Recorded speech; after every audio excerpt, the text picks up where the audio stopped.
Right? Yes. There were turnovers. There was, you could tell there was fatigue from the night before.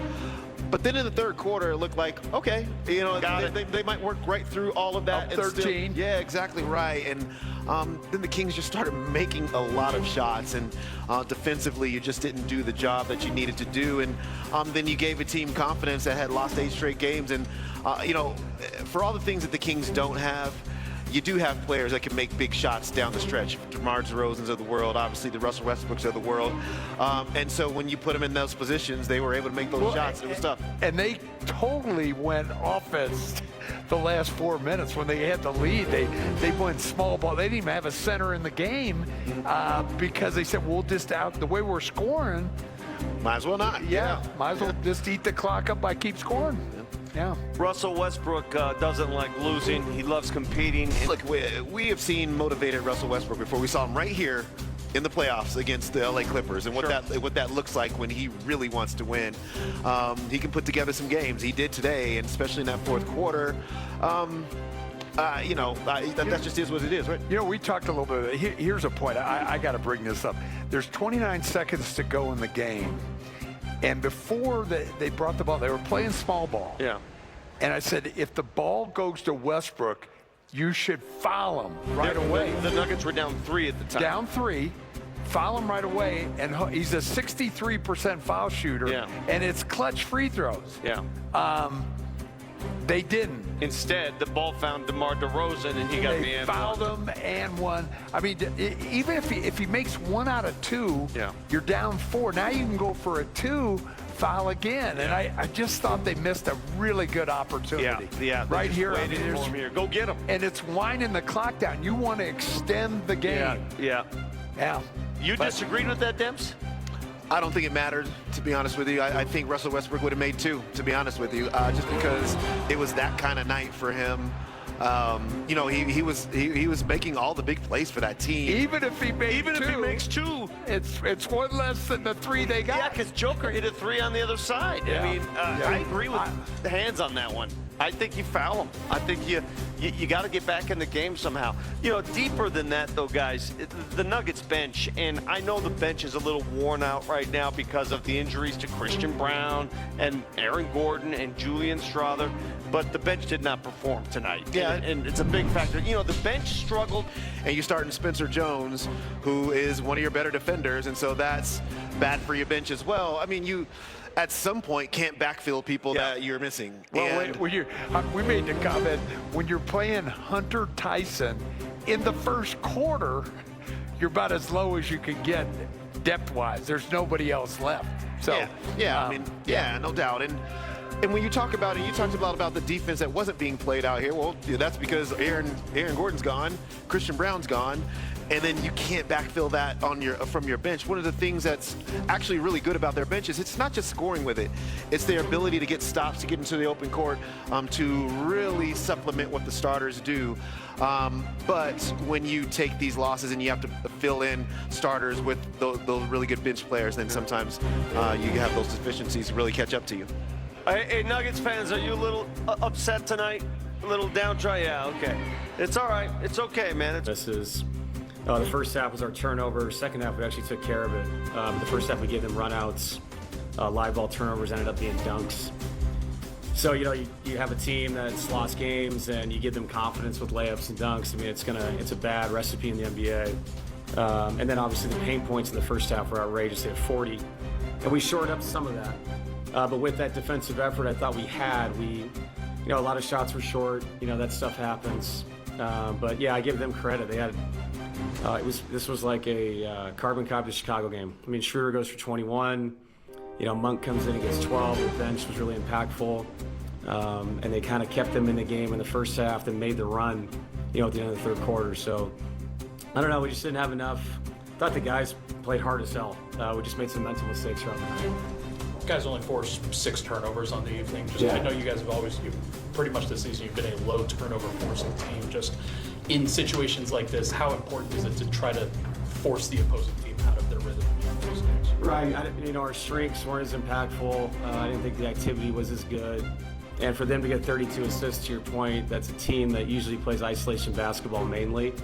It's not a good number. It means that they're driving it and they're finding people for easy baskets, easy looks from three. So yeah, they give them credit, man. They attacked us throughout the night. They lived in our paint, and then eventually the three ball fell for them late when they didn't make shots early in the game. So it's an NBA night. You fly back, prepare. I thought the guys were ready to go. I was really proud of the energy in the first half. Just thought the end of the third quarter, you could really see us kind of lagging behind, and it was tough. Do you burn timeouts throughout the end of the third quarter, and then you have nothing at the end? It's a guessing game in those moments. So, yeah, just didn't have enough tonight. You said how hard this back-to-back was going to be earlier. Did you guys start to feel that late third into the fourth? And what do you think? I don't know. I mean, shots, we miss shots I think we make. Guys had good looks.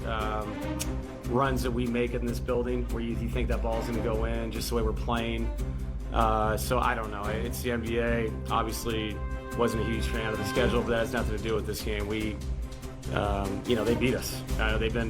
They were desperate to win a game. We come in, and I thought we played, like I said, with the right effort.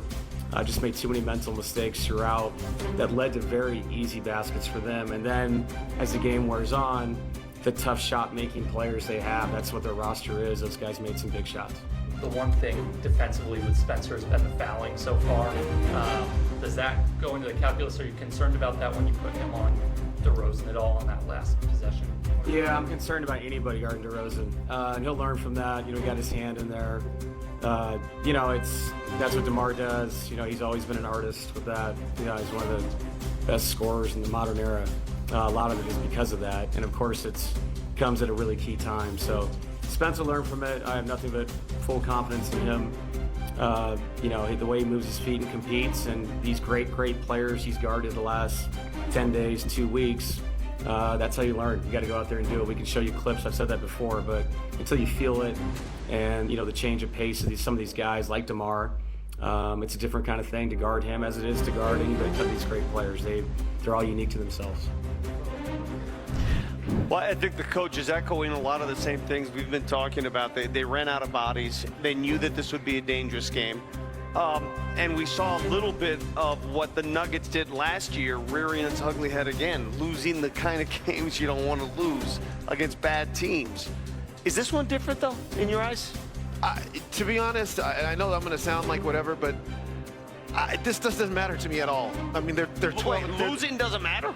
They're 12-4. This is a dense part of the schedule. There's 82 games. You're not going to win them all. Yeah. You got to lose to somebody. And I tip your cap to Sacramento for coming in here and running the legs off a team that was tired. Yeah. And then you heard David Adelman right there say what we just said, which is, for all the things they don't have, they do have guys that will make shots down the stretch. Yeah. And if you get them into a space where those players can make a difference, then maybe on this particular night they would. Tonight they did. Move on and beat Memphis on Monday. Yeah, this is a tough move on. You should be motivated against Memphis. Remember talking pregame show about game of streaks? Well, now they've lost 2 in a row at home now, yeah. Right? Yeah. But they've won 5 straight on the road. So, you were hoping going in this season that the Nuggets would be elite at home. They're still good. But after this Bulls loss, who played a double overtime game in Utah, as we talked about, and this one, it boils down, both those games became Nuggets defense not good enough. And the bench not good enough. And the bench not being good enough is probably a product of having 2 starters injured. It just wears on your bench. Yeah. All right, one guy who was good enough, he scored 44 points, is Nikola Jokic. His philosophy was, if you can't match up with them, because they have certain players, make sure they can't match up with you. And that's exactly what Sacramento did tonight. They just went small. Joker gobbled them up. But on the other end, they just scored every time, too. So it just took the clock down. Chicago did the same thing. Yeah. Chicago did pretty much the same thing when they came in here. Yeah. Joker did what he had to do, but you got to figure out a way to be better defensively these last couple games. Joker finishes with 44 points, 13 rebounds, 7 assists. He did provide our ball assist of the game, presented by Ball Corporation, reminding you to choose aluminum. Here he finds Peyton Watson. And Peyton had a